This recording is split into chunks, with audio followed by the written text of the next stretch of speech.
به نام خداوند بخشنده و مهربان شروع میکنیم. نمیخوریم.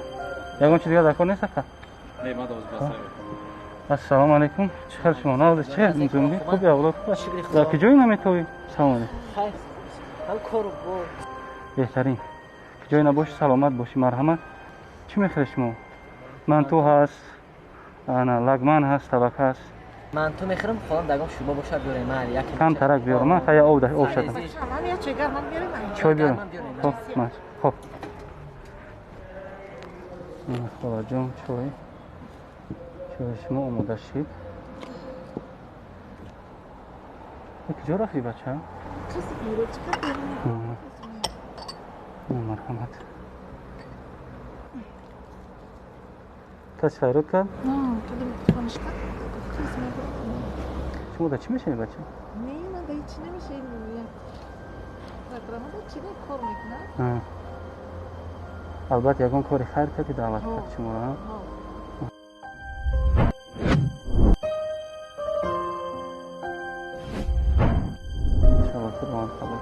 یک لحظه شما ممکنه تا آمدن روزی دراز میدونی که پیش خدمت کار آسان نیست. روز دراز روز دادن هشت ماه میفهمی خاله جان. نه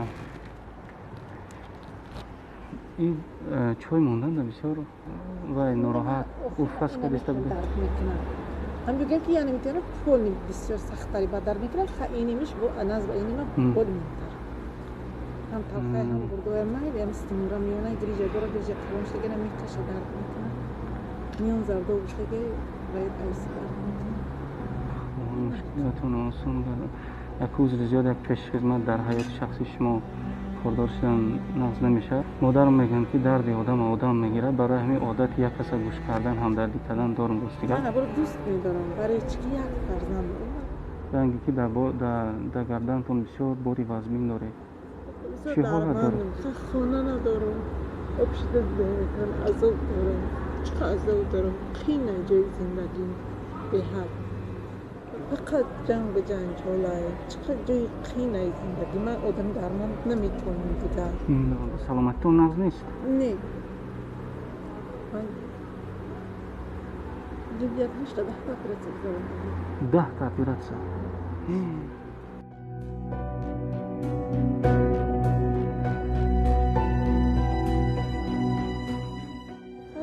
چطور نصیب الان دیگه فقط بکنم. باش گرو بکنم قدر داده دیش. شکر نکنم خدا این قدر در نصیب کرده داده. هر آدم نمیتونه. یگان منبع درآمد نداره. نه جان یک کنیسه میکنه مخصوص دیگه پول تو بری کدوم نمیتونی از یگان جای دیگه دستگیری شوهرتون خشتبرتون یگان نه بچم همین یک کمیزاتی تو بری کدگیم که اصلا نه نه باید سینگور شگیرم نمیدونم. خداوند مشکلاتون آسان کنه. اگه مادر جان یاردم کردنتون میخوام درتون گوش کنم که اندک سبک شوی. من غیر ششم جگرم بچم همه جون کسان. همه جاتون بیمار است. دکتر دوره هم نیستن دوره گرفته شما نگرفته. ای تلخه فقط یک دوره شو گرفتم دیگه شو نگرفتم. چقدر طبابتون دکتر نمیگیره؟ شرایط بچم نداره شرایط. نه بچم خیلی کار ندارم شرایط ندارم. و تو چه ندارم مثل که بگم که خیمیان یاردم میکنم. اکه ندارم که خیلی بسیار یک خدا برشان زنده یاردم میکنم. شما اینقدر سال قدر مشکلی قد بهترس و تنهایی چه خیلی برداشت؟ چیکار کنم بچه؟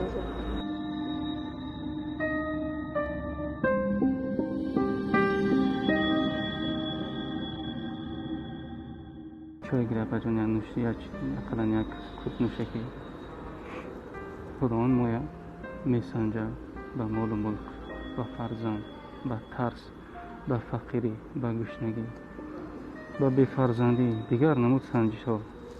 لیکن با میگه که به صبر کنندگان خوش خبر ده. خوشا به حال کسانی که صبر میکنن. آدمایی که صبر میکنن اهل ایمانن انشاءالله وارد جنت میشوند. این برای شما یک مژده است. با صبر باشه مادر از خدا. من همیشه و بسیار وقت شد از طلاق میرم پیاده میرم که به خداوند راز بگو.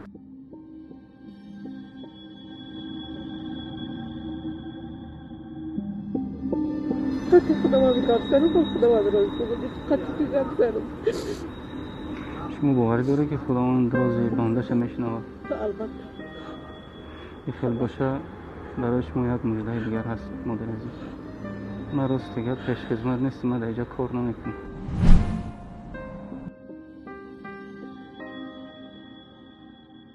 مادر عزیز شما میدونه که من خطبرم، وظیفه من خطبره، من پیش خدمت نیستم.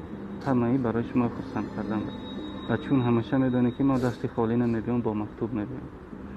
مکتوب در نام شما. حتی ایامی جسمت شناختم کاش دمی مادر سر عزیز. جا نگفتم این مکتوب کشو یک بار تفتیش کن لطفا.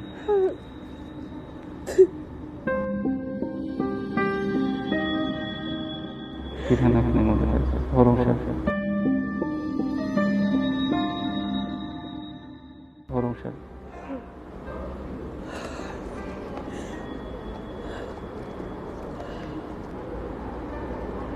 اگر بکنی نمیدونم که اول میان اپرات کنم اما استمرار نمیدونم مادر جان، ما برای شما مقدار مبلغی که برای جراحیتون لازم است خدا خواهد جدا میکنیم.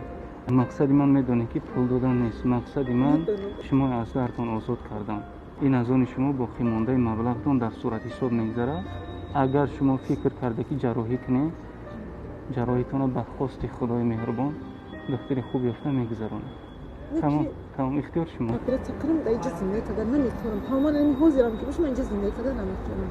انا میرم من نتونستم که اینجا معالج کنم. خب این خیلی باشه، این مسئله هم میبینید. بیایی همون خدایی که شما در همین نعمت رساند انشاءالله ویش هم میرساند. ناامید نشوید. با دعا باشه تا دورای ضروریتون با این مبلغ گیرید. مسئله جراحیتون دیدن میگیریم. اینجا یک مقدارش برای دارو صرف نکنید. باقی ماندهش مونه.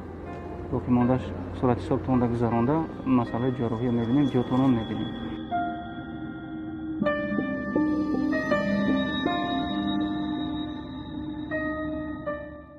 آرام شاید پژمانده.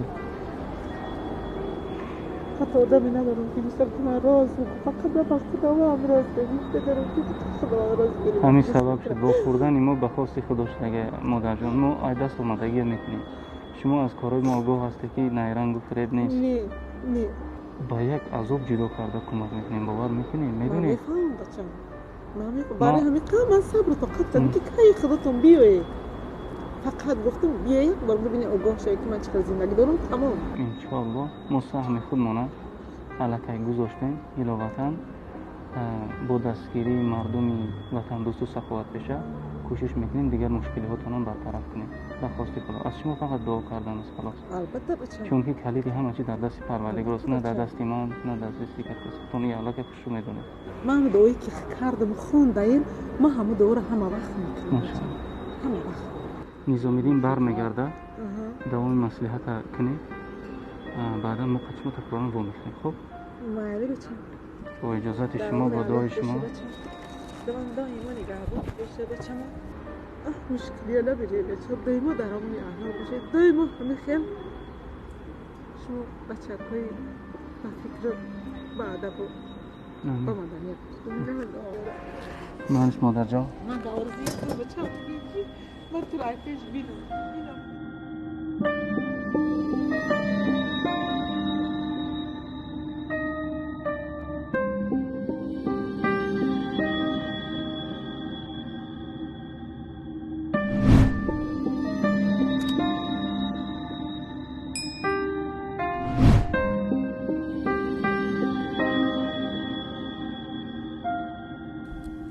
این منزل مادر است. در وقت سالم بودنش قوطی‌های پلاستیکی جمع کرده زندگیش را پیش می برد.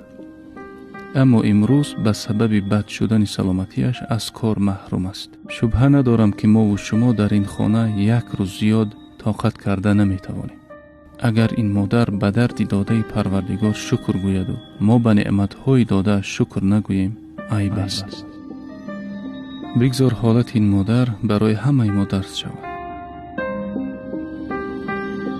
بگذار حالت او شکرگویی را در ما زیاده گرداند. خدا حافظ تا مکتوب دیگر.